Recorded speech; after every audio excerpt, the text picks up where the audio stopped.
What's up, everybody? Welcome back to another episode of Healing in Hindsight. In today's guest episode, I have Alicia Harding, the owner and chef of the Queen Lovely Catering. I'm really excited for you guys to hear this episode. It was a great conversation. We talk about so many things, but I think the key things to take away are you're able to really make food functional for you and enjoyable for you. It's all about finding balance with your food and some other cool things that Alicia is up to that I really just feel would be beneficial for you guys. Be sure to check her out. Of course, I'll have everything in the show notes, and I really hope you enjoy this conversation. Let's do it.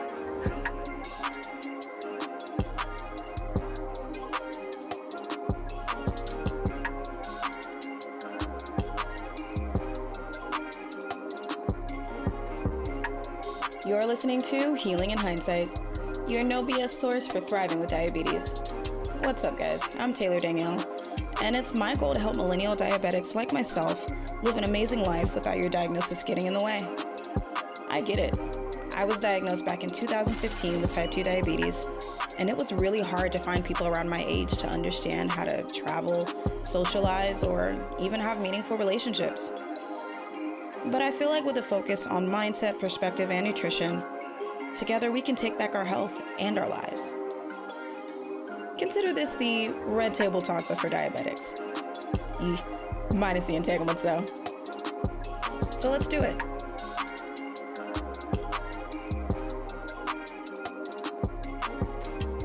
So hi, Alicia. How are you? I'm great. How are you? I'm doing all right. Happy to have all of my functioning utilities with all of the fun stuff happening here in Texas, but I will not complain. So I'm really glad that we were able to connect and take some time to get to learn more about you, about your business, and the new and exciting things that you are going to be doing soon. So I would love to just kind of dive right in and just learn a little bit about you, introduce your background, how long you've been a diabetic, and anything you'd like for us to know. Okay. I am originally from a small town in North Carolina called Washington. I was born and raised there. I've been in North Carolina most of my life. I did spend 6 months in Memphis, Tennessee, but then I came back home. I am planning to leave the area just simply because it's not a place for growth in my profession. So, and I want to be closer to my mom and brother. So it's just time to relocate at this point. I am the mother of two.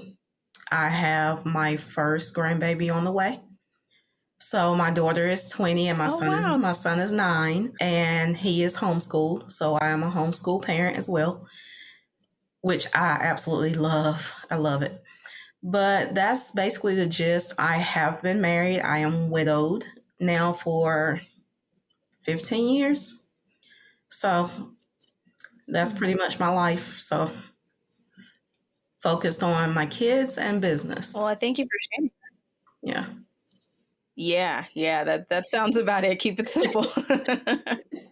Well, I appreciate you sharing all of that. Now, if you don't mind, what is your business? I am a chef, actually. Since I was diagnosed with diabetes, I have ventured into a new niche. So I concentrate on working with diabetics and their diet. I am in the process of creating new products that diabetics can cook with that's healthier than what's available in the supermarkets for us right now. And I think that'll make it easier for diabetics to adjust to their diagnosis, as opposed to looking at what's on the grocery store shelves now and not knowing exactly what to change without feeling like they're giving up absolutely everything. Yeah. I really appreciate that too, because I actually recently just had my doctor's appointments. And although there was some good stuff that came out of it, there was some not so great stuff that came out of it. And one of those things was getting a CGM because my numbers still aren't where I would like for them to be. And I was telling my doctor, like, I feel like I have to eat once a day, basically, in order to be in the right range, because sticking my finger every 5 minutes, it feels, doesn't give me the right information to know, okay, did Mhm. the concoction of things that I just eat set me off, or was it something else? So definitely having meals or products catered towards those of us who rely on our food to keep us in the best place possible is really important. So I Right. appreciate that. So when was your diagnosis, and are you type 1, 2, 3? There's a 3 now, Modi. Right. I was diagnosed with type 2 diabetes, heart disease, and neuropathy all at once in 2019. And being opposed to medications or modern science, I wasn't very fond of sticking myself with a needle. And I Sure. knew even before I did it the first time that that was not going to be for me. Although I'm not ready to die. So I had to do it for a little while. So I did it for the first 3 months until my follow up appointment, of course. And I actually was able, and I think more so because I was more determined than anything to get rid of those needles, that I was actually able to get rid of them. Not in 3 months, but I made great significant progress. And within 6 months, I was completely off of insulin. So no medications at this point. Wow. And it just, I think, lit a fire in me to help others do the same on their journey, because so many people die of diabetes every year. Mostly Yeah. because they don't even know. I mean, the resources aren't there. They're just not there. Right. And they don't know what to do or how. A doctor or a dietitian can say, limit yourself to this number of carbs or limit yourself to this number of calories, but they don't specifically tell you what to purchase in the grocery store or what ingredients to avoid or things of that nature. So that's what, as a chef, I've set out to do, just to make it easier for people to function. Yeah. Wow. And congratulations on being able to really have the discipline to bring yourself to a place of coming off medication. Oh, Definitely a goal of mine myself. It's not. It is thank you. so not. And I really commend you for having the fire lit under you immediately, because I was diagnosed in 2015, and Okay. about 2.5 years I spent in denial and was just like, I Mhm. was about 25, 26-ish. So I was just like trying to focus on my corporate career over my lifespan of the vessel that I'm in, right? So it definitely can be difficult. So we definitely need more people like you to advocate for us and provide products and services for us, because it really is overwhelming when you enjoy food, but it's also the thing that could take you out if you're not Right, careful. exactly. And so yeah, it's crazy. So with that, I'm curious to know, I usually like to ask my guests like one question. And so I decided this year or this season that instead of asking like what their goals and stuff are, I'd like to ask those who are of the community, what's one misconception about being a diabetic that you want people to know isn't true? Because I feel like we get a lot of stuff and not even diving into which type, just being labeled a diabetic. Mhm. There are so many things that people stereotype us for that are just Exactly. crazy and not true. So I'm curious to know what's one thing that you would like Okay, people to know so isn't there are definitely a lot of misconceptions, but I true. think the number one misconception is diabetics can't eat sweets. That is the Yeah. biggest misconception. And even diabetics believe it. I mean, Yeah. it's been said for so long that everybody believes it now, but it's not true. Yeah. Right. The idea that sugar is the ultimate thing that gets you there. It's like, no. And I was actually in a clubhouse room a couple weeks ago, and it was a nice talk. It was doctors, people in tech Mhm, who are making products to help with nutritional things. And then there were obviously other diabetics in the room, because the room was mhm. specific for that topic. And one guy was like, we were talking about the different types, and he made a comment saying, well, ultimately type 2 is, usually brought on by a series of bad choices.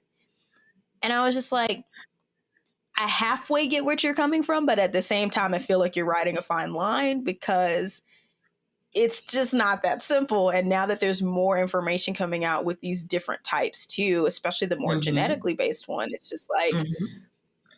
yes, I can understand things that are kind of out of your control and you don't know that the choice that you're making is not the greatest. But I rebutted with, so what would you do for usually marginalized communities that are the ones that are getting hit the hardest to combat Right. that? If your environment doesn't foster you to know these things, then how are they considered bad choices? They're just choices until you learn after the fact. So I am all for breaking these misconceptions because I love sweets and I feel like I shouldn't have to give them all up. I monitor, but if I want some Sour Patch, I feel like I And can you have a know, couple Sour Patch.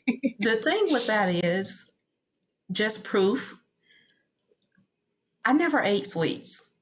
And I purposely Hmm. didn't eat sweets because diabetes runs on both sides of my family. So I Right. knew I wanted to avoid it. I still ended Hmm. up with it. So, and I was Same. one to, I mean, I didn't eat candy. I didn't eat cake. I might eat cake on my birthday and maybe Thanksgiving and Christmas, and that would be it for me. Yeah. I don't like sugar. So that's definitely a misconception. I don't Yeah. know whether it was, I mean, there are a lot of things that contribute to it that we can change to prevent it. But sometimes it's Yeah. more, like you said, it's genetics that plays a bigger factor than our lifestyle. Hmm. So, regardless sometimes of what we do, we still end up with it. It just makes it more controllable, I think, when it's genetics and you can just change small things in your diet so that you're comfortable living every day with it and not completely Yeah. feeling like you're just giving it all up. Yeah, yeah, and I think that's the beauty I feel the last couple of years with health and wellness in general really Mhm. rising to the top of the priority list and the fact that there are more people getting educated whether it's Mhm. through being a dietitian or some form of health program for you to understand that it's a combination of a lot of things that you can do Right. and still thrive. I think Mhm. there's a couple of people that I follow where restrictive eating is not at all a part of their education. It is how to navigate your environment that still allows you to enjoy things, but you're also not skyrocketing yourself off the meters and Right. things like more insulin resistant other diseases or things that are coming up. People are realizing how important that blood sugar management isn't just for diabetics. And It's not. I find that interesting that in previous years, that was the only time that you heard about it. Maybe in sport. I will say there were some times in like sports nutrition where that was Mhm. important, but you're working your body so hard, it kind of has to play a factor. But nowadays, general blood sugar management isn't just for us. It really can be for everybody and should Right. be regularly taught. So I'm curious to know, like, this being only a year or so that you've been diagnosed with Mhm. diabetes and even the heart disease, which I know is something that's also something that we can be more prone to, even as Black women. But what were some of the physical and mental challenges that you went through, and how did you overcome them? And if you can throw any tips in there too, that'd be great. So, when I was originally diagnosed, before I was diagnosed, I was the person who didn't go to the doctor unless I had a serious issue going on. And Mm. I had, doing my monthly exam, I had found lumps in my breast. So I was like, okay, well, of course, I was 40. So, well, 41. And I said, well, I guess it's time for a mammogram. And I scheduled that Hmm. and it was benign, which was really good. But I said, okay, it was kind of my wake up call. It is time for me to do my yearly checkups like I'm supposed to. Not that I don't have insurance to do it. I just never did it. And I think that was more so Yeah. because my mother never went to the doctor growing up. We didn't go to the doctor growing up. Mm. It was only if my brother broke a limb or my grandfather, who was an alcoholic, fell in the street and busted his head open. That actually happened. Oh, But goodness. to him, nothing was wrong. But that for that once, we went to the emergency room. And that was the only time I saw a doctor was in an emergency room. So I guess that was kind of embedded in me not to go to the doctor unless something was seriously wrong. And it was just as I Right. got older and my mother was diagnosed with so many ailments. And that made me be more conscious of what I was eating or what I was putting in my body, but I still didn't go to the doctor. So when I found the lumps and I had the mammogram and they were benign, I was like, okay, that's great, such a relief, but it's time for me to kind of take better care of myself and do all the tests that need to be done to make sure that everything is okay. And when I did that is when I was diagnosed. So I'm glad I did because it could have been a lot worse. When I was diagnosed, the day I was diagnosed, I hadn't eaten. So it was a fasting and my blood sugar was 326. And I remember that, like, that stuck in my head because it's important to remember the bad parts so that you don't go back to that and just to improve overall to stay away from that because I don't want to go back to that.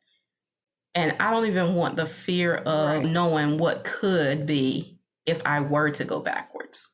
Yeah, no, that's really powerful. And that's something that I'm implementing in my own routine because I think the hard part for type 2s or basically anybody that doesn't have a heavily insulin regimen, like I'm medication only right now.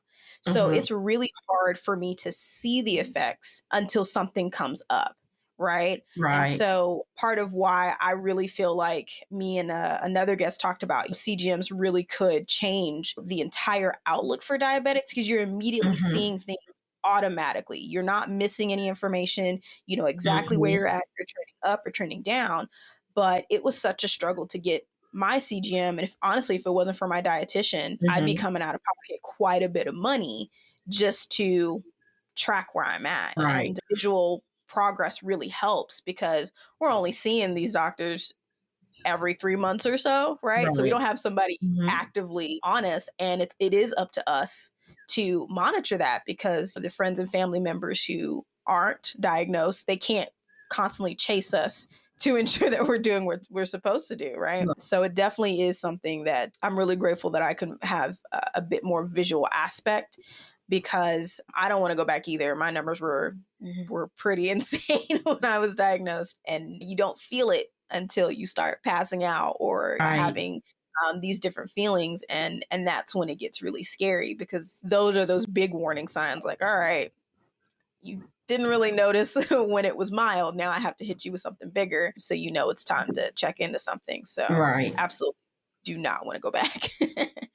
So I would like to, on that same note, dig a little bit deeper into what exactly were the steps that you took. Being a chef, I'm also curious, like how that came into play and what you did to change up how you were eating, but still enjoyed things because that's such a daunting task. I'm still trying to figure out how to enjoy cooking again without it feeling like this overwhelming chore. Because if I don't eat right, if I don't cook, I'm going to be tempted to order out. And then, that kind of vicious cycle that you end up in. So how did you kind of break down how to really eat properly with your skills as a chef and make it easy for you so it didn't feel like a daunting task? So the key word is flavor. I am a third generation chef, so cooking is just what we do. I don't eat out a lot. I don't like leftovers. Never have. I am definitely not a fan of frozen foods. So when I decided to make the change, of course, a person who loves potatoes, and fried chicken, of course. I still eat fried chicken. Yeah. I still eat fried chicken. I change the oil that I use to cook it. And a lot of times I'll remove the skin. So, and that removing the skin is more so for not going back to the heart disease that I no longer have, or preventing heart disease if you've never been diagnosed with it. But it's really not that hard because what's hard for me is when I'm marketing, and now that I'm marketing to diabetics as well, it kind of shies away people who don't feel like they need to eat healthy. So I don't cater for those people as much anymore, which is okay. It's okay. It hasn't really, my business has still grown, so it hasn't affected me. But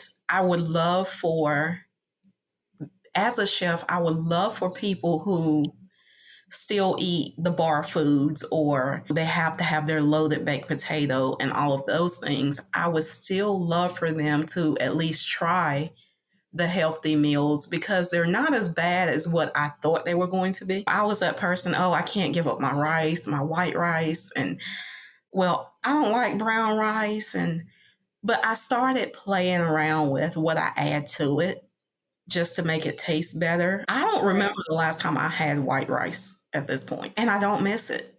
So once you do away with it for a while and then you try to go back to it, you don't want it anymore because the taste is just not there. So it's basically training your body or your taste buds to adjust to the new eating, and it just becomes second nature. So it's really not that bad. Okay. It's not bad at all, but you have. So what's something that you've done? I just wanted to kind of follow up with that. Like, what's something that you've done to make the flavors of the healthier meals stand out without, so like, I'll just pick salt, like oversaturating it, because obviously too much of anything can be bad for you. But I'm curious as to what are some ways that you can add better flavor to something so that your taste buds are kind of trained to the newer and healthier thing versus the thing that you're trying to avoid. So we'll use salt as an example. The average person uses iodized salt. That's just what most people use. It's the cheapest salt on the market. That's what everybody has always known to use, and that's all they use. There are other salts, of course, that are not only healthier, but they also have more flavor and require a lot less for the same impact as, say, for instance, a teaspoon of iodized salt. If you were to switch that to pink Himalayan salt, you would only need a pinch of pink Himalayan salt to equate to that 1 teaspoon. So you're not only decreasing your salt intake, but you're still increasing the flavor. I use Gotcha. rice cauliflower, for example. I don't like it plain, so I'll add cilantro and lime. It gives it a really good flavor, and you don't really miss the fact that it's not white rice. So I want to know, what's your favorite thing to make?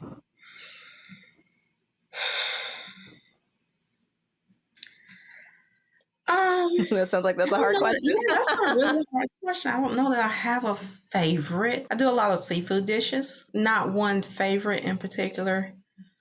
My son is a really big shrimp fan.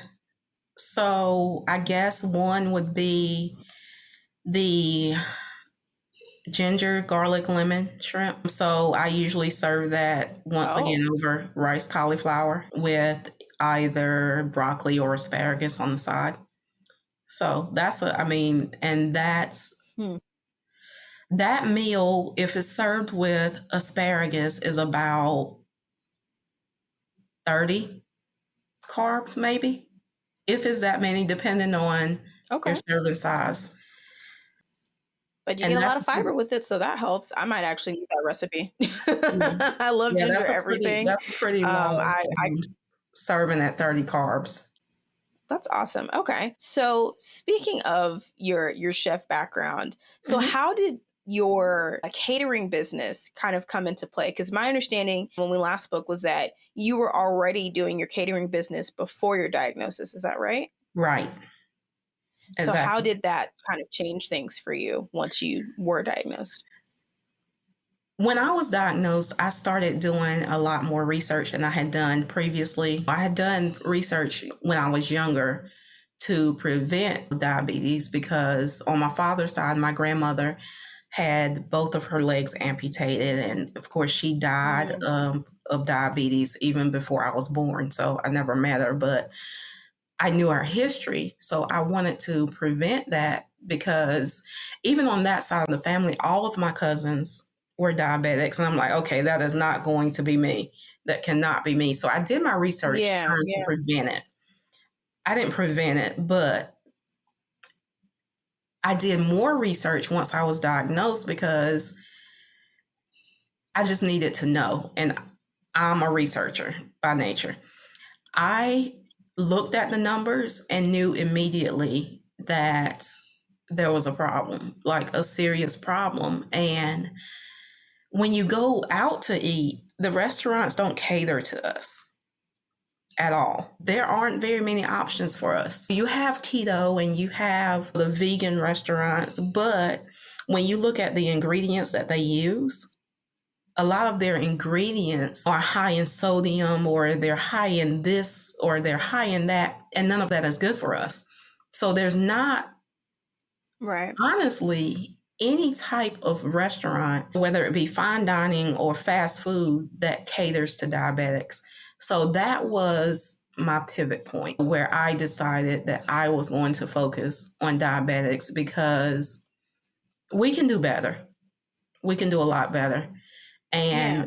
I just think if the products and services were available, people would readily want to change their lifestyle and want to change their living so that they're not miserable every day because their blood sugar is too high, or they've had a sudden drop and they can't function today because their numbers just aren't right.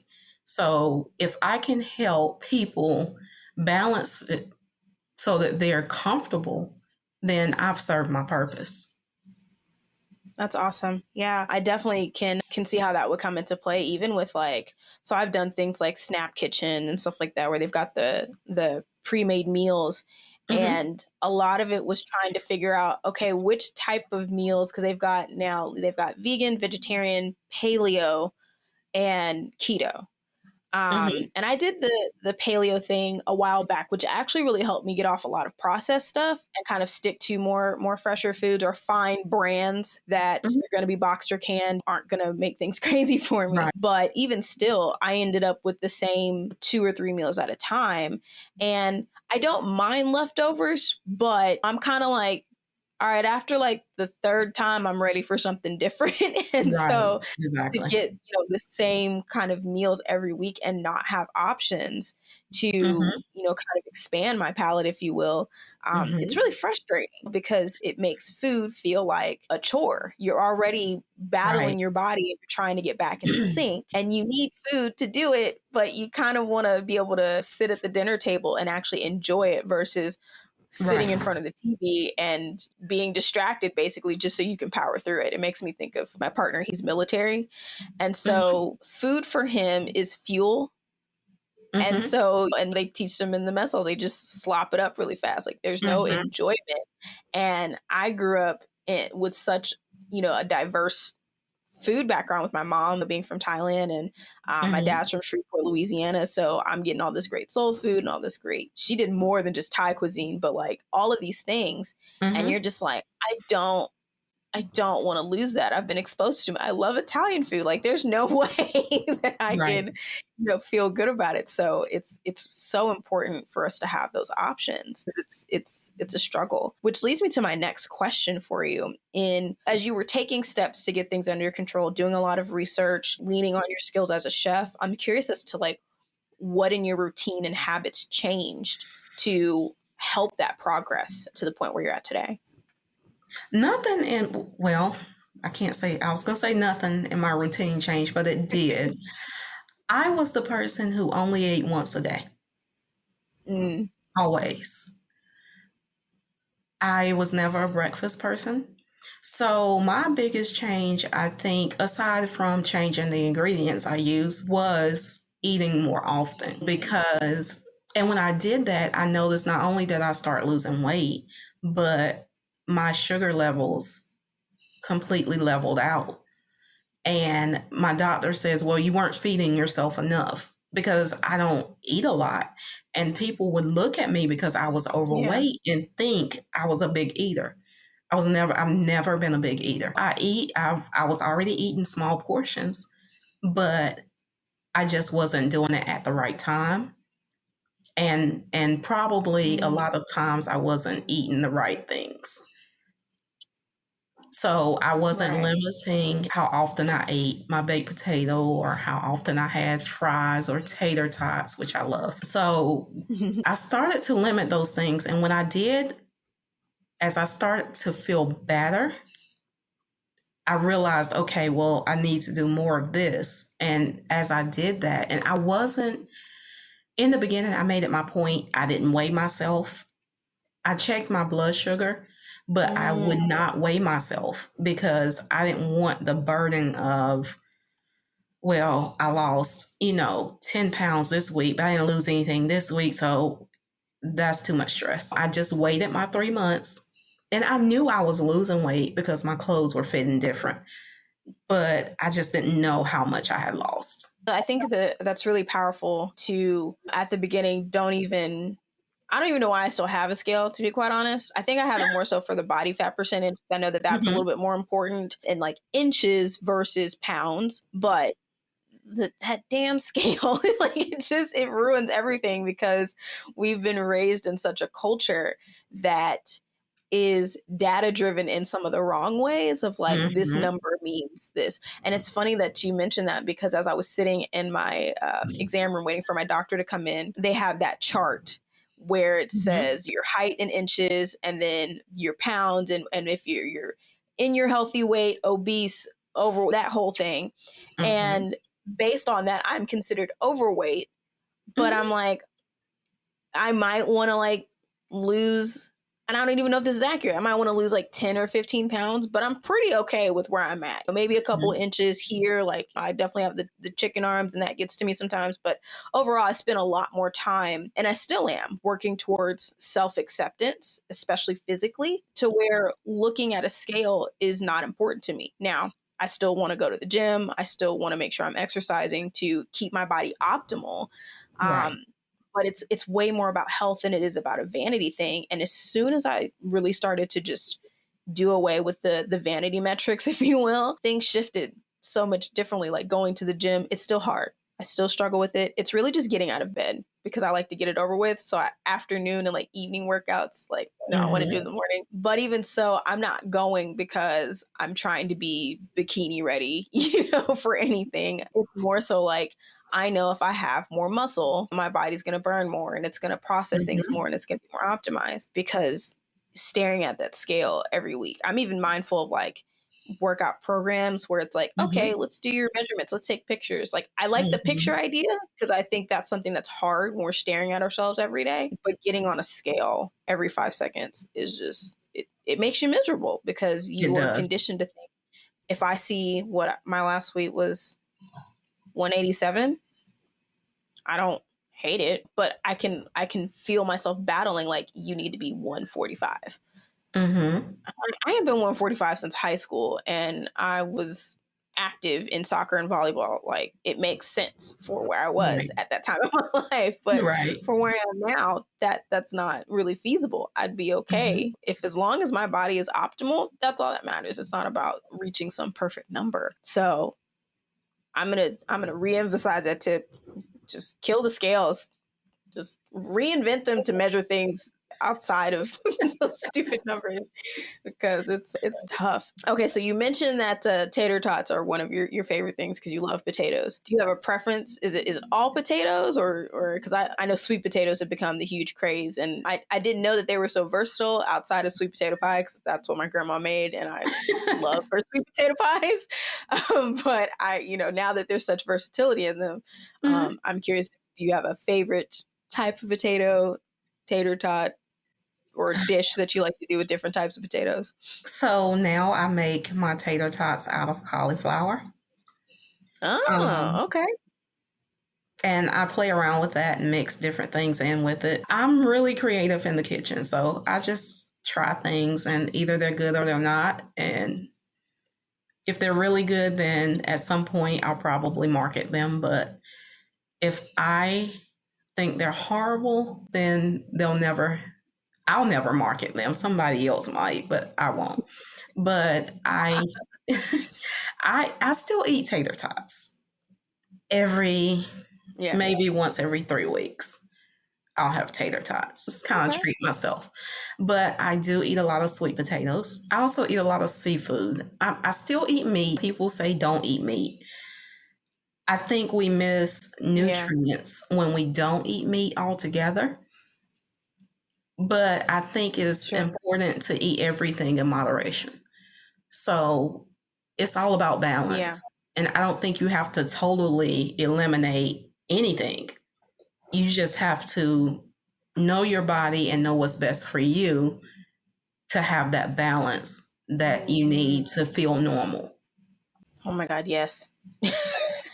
That's like, I think that's the thing that I am appreciating about the health industry in general. Mhm, I know keto is still a big thing that's out there. And I mhm, will say I do appreciate that some of the products, because I'm constantly looking at the labels, even if it has keto on it, mhm, to like I use the Skinny Mixes keto coffee mixers, mhm. which I really like. And I've been playing around with some of the keto. I miss cereal the most. But of course, I loved the absolute sweetest versions like Hello Fruity Pebbles. You were the joy Okay. of my life. So cereal is hard for me, but it's finding that what works for you. And there's a couple of Facebook groups that I'm in where I'm seeing people get slammed when they say, "Hey, I'm having this." And they're like, "Oh my God, you had too much of this," or "You shouldn't even be eating that." Mhm. And just recognizing like we're all made so differently. Right. And yes, common ground is our diagnosis, and we need to find community. Yes, some accountability, but also some like support. And Mhm. that I can still, for the most part, eat bread. It's still very limited. I don't go crazy, but sometimes I have a peanut butter and jelly sandwich. Doesn't send me crazy, but I'm not burning through a loaf of bread every 3 days either. Whereas I know some people where it's like, absolutely not. Like, if I even just look at half a piece of toast, my numbers start climbing. Same thing with hot cereals. I love oatmeal, cream of Mhm. wheat, grits. Grits is a hard one. That one is one I have to treat myself to every now and then because I just absolutely love grits. And I don't, I'm going on record and saying this because I know this is a big debate. I don't do sugar grits. I don't do the sweet grits. It's I don't weird to me. either. I don't get it. I'll do I don't cheese either. grits. I like savory grits. It's such a huge battle. And when people would say this, like, I was like, what? You put sugar? It just doesn't feel right. Like, but to Mm-mm. each his own. It's not oatmeal. But yeah, right. Like I feel like it's just strange. And so, but that's when I'm like, I gotta be careful. And portion sizes. I know you Mhm. mentioned that too, because that is something that has been imploded on in the food industry is nobody's properly giving the right portions of things. I try my best to take half of whatever order. I actually order from restaurants mostly now. I don't if it has a drive-through, I try to avoid it, but I'll take half that portion and put it away because I already know it's usually enough to feed 3 people and I'm Mhm. only one person. But yeah, that balance is so important. So I hope there's a recipe book coming at some point. I know you said you're working on stuff, but it sounds like I need your list of recipes of all the amazing things to make me motivated to cook again because I enjoy cooking. I love baking more. That's one of the Mhm. fun things I used to do with one of my aunts. But when I realized that cooking felt so heavy and overwhelming for me, that's when I got nervous because Mhm. that's that danger zone for me where I know I'll slip into, okay, it's just easier. Let me order something because Mhm. I don't want to deal with it, right? So please make a recipe book. But as moving forward, what are your goals? I know you said you're working on some stuff. Can we know a little bit of what those offerings will be? Anything we should look Sure. out for? So I currently have a diabetic guide, kind of for those who are newly diagnosed or those who are just struggling to adjust. I also have a dessert cookbook for diabetics specifically Oh, I need that. that has 15 recipes that basically I enjoy taking the traditional recipes and making them suitable for diabetics. And that's just what I do. As far as the future, I have some things I'm working on as far as there's a pancake mix that is 10 carbs for 3 pancakes. I'm testing the shelf life at this point. I've already created it, but I'm just testing the shelf life before I put it on the market basically. There are because my son loves Alfredo. So I have some noodles that I've made that aren't the zucchini noodles or the sweet potato noodles or things of that nature. Just they look like traditional noodles, but they're a lot less carbs than the traditional. So for those who love Italian food, that accommodates them. There's all That's of me. You're these. speaking right to my spirit right now. I look at the everything on the grocery shelves and there's a lot of flours. There are a lot of, I mean, there's pecan flour, there's almond flour, you name it, it's there. They're still high in carbs. So I'm working on a flour that is very low in carbs. And once again, I'm testing different recipes with that to see how it works and if it works and if it's just suitable. So I've turned on my creative spirit and I've just gone into my little test kitchen and created things that I know would be very beneficial to the diabetic community. Once I move, because I'm not going to start manufacturing in one state and I'm moving to another. But once I move, then Sure. that will pick up, and I'll also have meals that people can heat and serve, things of that nature, just like Stouffer's has their lasagna and all of their meals are banquet. Well, banquet when I was little, I don't even know if they still exist, but they had their frozen I meals. think they're still around. I think they're Are they? going. See, I don't buy frozen food. I want to put that out for those who don't cook. So they're not, I want to deter people who are diabetics from being tempted to go to the fast food restaurants because they can't cook, they don't cook, and it's quick and convenient. So if I can create something for them to make their life easier, then that's what I'll do.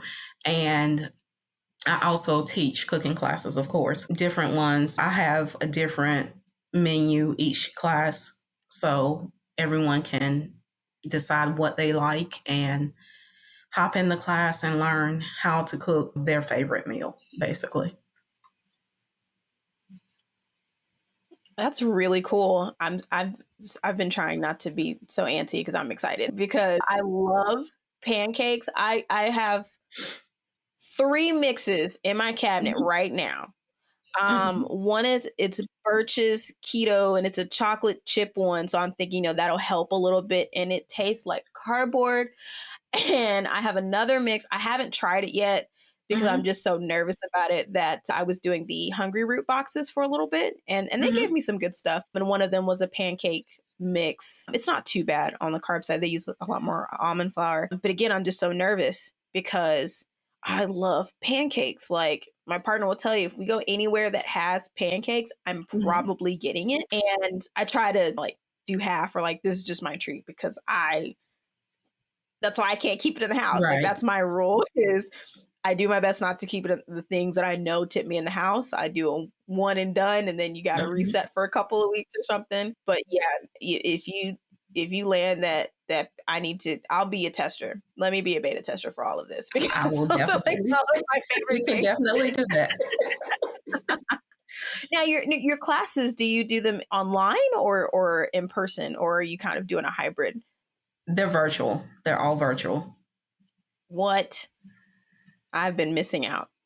That's what I need. Okay. So you're definitely gonna have to send me all the links for that so people can have access to that. Cause again, that's where my thing just kind of lies. And when I'm in an inspiration mode, I'm no Mhm. Iron Chef, right? But my mom watching her cook, especially my favorite Thai dishes, like that's something I would love to see. So if that's a challenge for any Thai dishes that are diabetic friendly, let me know. I'll test it out and let you know if I will it's definitely work on legit. that. But that's some of the things that I miss. And it's usually my request when I go home. I'm like, I don't care what dish it is. You just need to make me some Thai food because there's Thai restaurants all over Austin, and I've tried a couple, and very few of them meet mom and grandma standards. Of course. So I'm trying not to be biased, but making it myself sometimes that's been my challenge. It's like, okay, my family's from northern Thailand, so they're Mhm. more spice and flavor versus Mhm. peanuts and sweet, which I hate. Mhm. And so trying to kind of reverse engineer, like, okay, I played around with some mushroom noodles that actually did pretty well on one of the like soupy dishes that we make Mhm. a lot, stuff like that.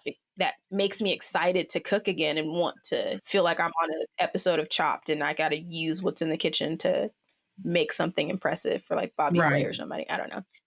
My dad hates Bobby Flay, by the way. He despises him. But that really just makes me excited. I kind of want to think about what to cook now because I want to feel that. I want it to feel like being in the kitchen is fun again. I really just thank you for what you're doing to help those of us in the community find that joy again. Right. I'm no professional chef, but it's nice when I make something. If I can get my partner to be like, man, this is really good. Like I know I've won for life because he's a very simple guy. It doesn't take much, but a lot of times just like, it's food, it's fuel, whatever. But if he's like, hey, this is really good, I'm like, I need to memorize everything that I did because I'll probably never hear it again for like another 6 months. So I really do appreciate you and everything that you're doing. So with that, I'd like to ask the final question. Well, final 2 questions. Okay. And what's one piece of advice that you would give somebody who's newly diagnosed? I think my favorite thing to say is diabetes is not the end of the world. Life goes on. Yeah. Don't let it be overwhelming to a point that you make yourself sicker than you already are. I wholeheartedly feel that because stress also makes your numbers go up. Yes. So yeah, no, I agree with that. That's why we're here. That's why I'm here. That's why you're here in trying to be the examples that life can still be meaningful and purposeful and fun. Right. It doesn't have to stop simply because your body is asking for a bit of a reset. That's how I try to think of it, positive reinforcement or something. But I like that. I like that. It's not the end of the world.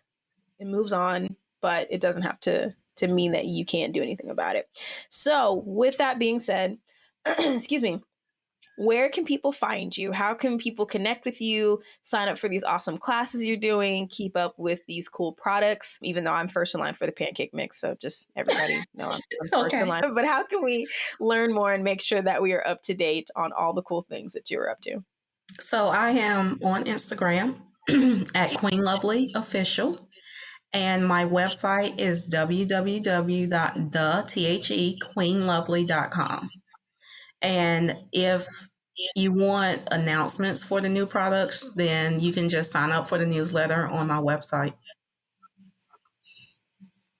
Awesome. Awesome. Well, I am super excited for everything that you are doing. I'm glad that you're going to be a fellow Texan. I'm glad that you missed the insane weather that we just came with. But I sincerely wish you a safe move. If I am in the Houston area, I'm definitely going to be bugging you to come try some of your meals because anything that I can do to advocate for us and ways for us to help each other, I'm all for. So thank you so much for your time and sharing your story. It was a pleasure, and I'll definitely be in touch to get you some pancake mix. I need it, guys. I need it. Awesome. We'll catch you guys next time.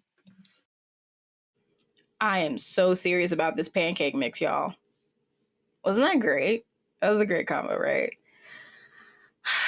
I just can't stress enough how exciting it is to meet other diabetics who are wanting to put themselves out in the world and create things that really do cater to us. There's already a lot of great products out there. We've got our own app with TV shows, Diabetic TV. Make sure you download it and check things out. But seriously, I'm really excited for everything Alicia is doing over at the Queen Lovely and the products that she's working on. It really was like she just picked all of my favorite things and was like, I'm working on making these. And the pancakes, the noodles for the Alfredo, because I love Italian food, having the flour that's specific, like all of these things are just super awesome, and I'm excited to see all that she's doing and definitely checking out one of these virtual cooking classes. I'm really upset I didn't know about it sooner. So make sure you sign up for her newsletter so when she's having these classes.